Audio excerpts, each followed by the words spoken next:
મીઠી મધુરી વાત ભાગ 44 વચનામૃત વડતાલનું 8 અતિશય પવિત્રપણે રહેવું. આપણે પહેલાં આને ભાગ 42માં સોળે બોળેની વાત કરી, 43માં પવિત્રપણે રહેવાની વાત કરી, હવે 44માં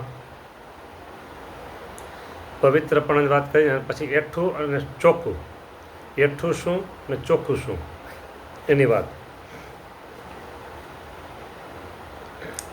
તો વાત એમ છે, પવિત્રપણે રહેવું. સ્વામિનારાયણ ભગવાનના વચનામૃતમાં કીધું છે કે જેમ બ્રાહ્મણ હોય નાવું ધોવું પવિત્રપણે રહેવું, એમ ભગવાનના ભક્તે પણ પવિત્રપણે રહેવું.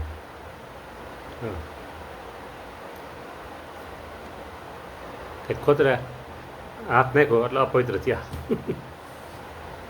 આમ નાખ્યો એટલે આમાં નાખ્યો તો અપવિત્ર થયા, અપવિત્ર થયા. હાથ ધોવો પડે,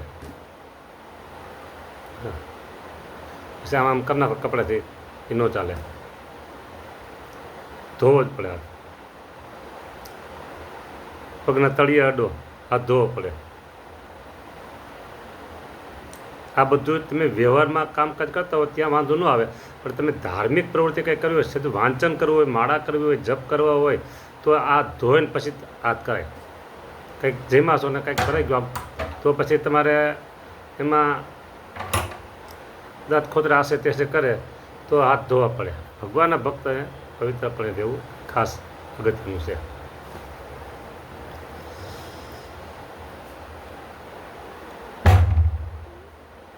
ભગવાન સંબંધી કોઈ પણ પ્રવૃત્તિ કરવી હોય તો એમાં પવિત્રપણું જાળવવું જ જોઈએ. બરાબર. વ્યવહારમાં ગમે તે પ્રવૃત્તિ કરતા હોય, કામકાજ કરતા હોય, અને એમાં પવિત્રપણું ન રહ્યું તો એ કંઈ દોષ લાગતો નથી. એટલે અતિશય પવિત્રપણું શબ્દ વાપરો છે, અતિશય. એટલે આ પવિત્રપણ બધી વાત અહીં પૂરી થાય છે. હવે આપણે લેવાનું છે એઠું શું અને ચોખ્ખું શું. એઠું અને ચોખ્ખું લગભગ માન્યતા એવી હોય લોકોની, થાળીમાં તમે જમો છો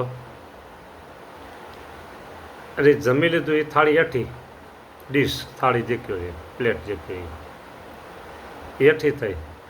જમતા જમતા વધ્યું એ એઠું.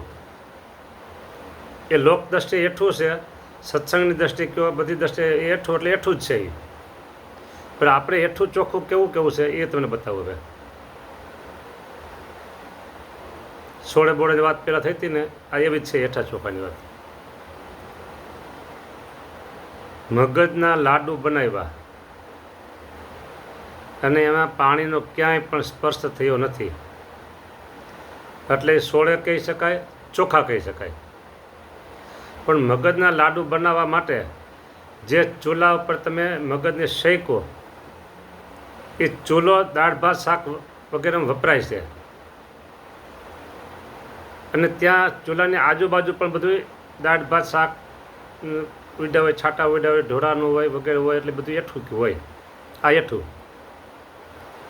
મગજ ત્યાં બનાવ્યો, મગજ આમ ચોખ્ખો છે, પણ એ જગ્યામાં બનાવ્યો એનો સ્પર્શ થયો એટલે એઠો થઈ ગયો. પછી એ જગ્યામાં તમે ચોકી મૂકી અને પછી મગજ એમાં નાખો એટલે તો એઠો કહેવાય. મગજ અને મોહનથાળ આ રીતે. પેંડા છે એ ચોખ્ખા જ કહેવાય, એમાં લોટ બિલકુલ નથી. તો પેંડા તમે એવા ચૂલા ઉપર તમે તૈયાર કર્યા કે એ ચૂલો રસોઈ બનાવવામાં વપરાય છે. જો ગ્રહસ્થ ભક્તો હોય એને તો નાનું ચૂલા હોય, ગેસ સ્ટવ નાના હોય, અને આવી રીતે કરવાનું હોય તો એ પાણીથી ધોઈ નાખાય. બધા જ ચિકાસ હોય તો લિક્વિડ છે, સાબુ છે, કે પછી જે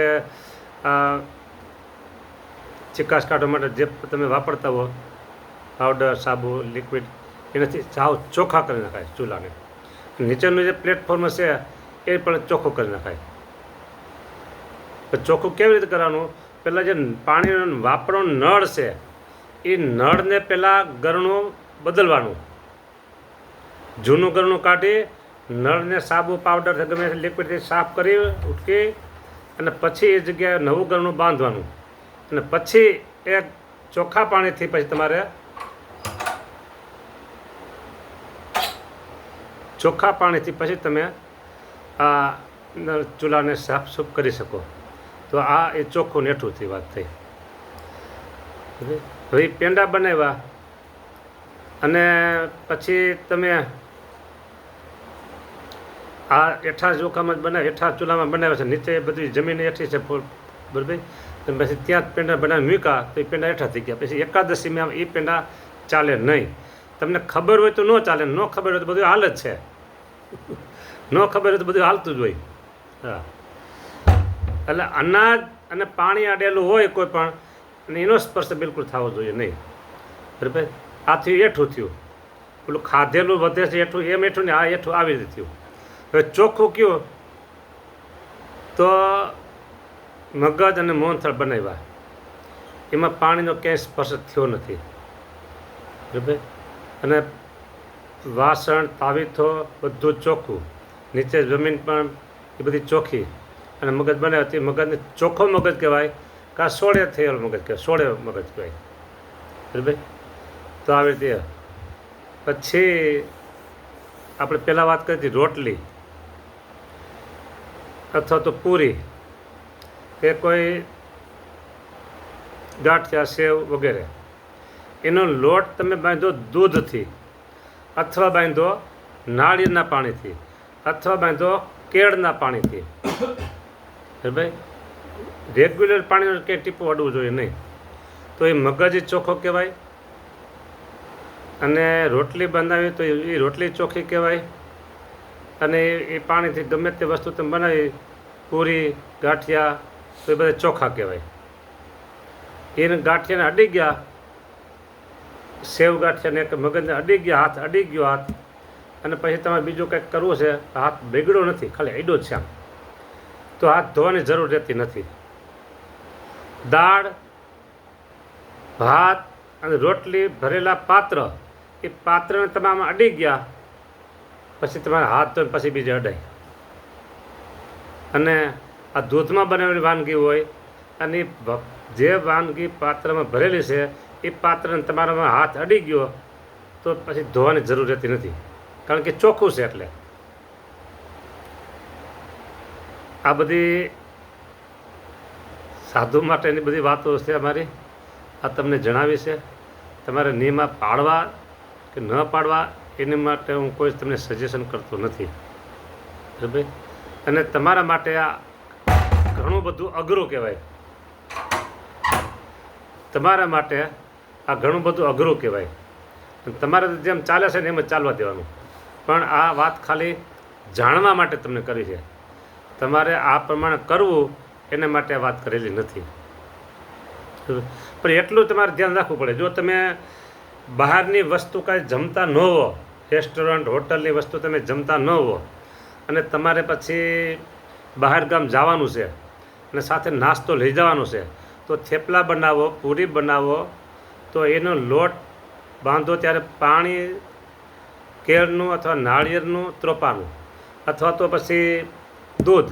પણ આ બધું પહેલાં પ્લેટફોર્મમાં ચૂલો પહેલાં કીધું ને એમ બધું સાફ થઈ જાય, ઘરનું બદલી જાય, નળ ધોવાય સાફ થઈ જાય, પછી ઘરનું નવું આવી જાય, પછી તમે બનાવો અને એ વાનગી તમે સાથે લઈ જાઓ પ્રવાસમાં, જાત્રામાં, ગમે ત્યાં, તો એ વાનગી અભડાય નહીં.